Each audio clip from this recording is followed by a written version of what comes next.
Flash back. చాలా గొప్ప చరిత్ర అండి. అయితే తాగేసిన బోలు తనేసి పెళ్ళాలను దొంగలు బాబా. 10 hours later. మీ పిల్లలు ఏం చేస్తారండి? ఏం చేస్తారండి? తాగినప్పుడు అంత ఉంటారండి. అది కాదండి, బతకడానికి ప్రొఫెషనల్ గా ఏం చేస్తూ ఉంటారు? పొద్దున్న సద్దనం తింటారండి, టిఫిన్ డబ్బులు లేకపోతే. అది కాదండి ఎండి, అది కాదండి, బతకడానికి ఏం చేస్తారు అని. భోజనం చేస్తారండి. అయ్యో,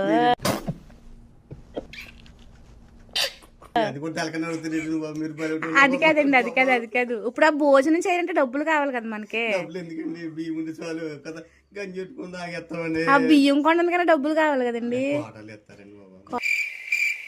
కోటాలో ఇస్తారా? మరి కర్రీ పరిస్థితి ఏంటండి? మరి ఇదేముందండి, వచ్చేస్తాయండి. అందరూ 90 రూపాయలు ఉంటే ఉన్నాయి.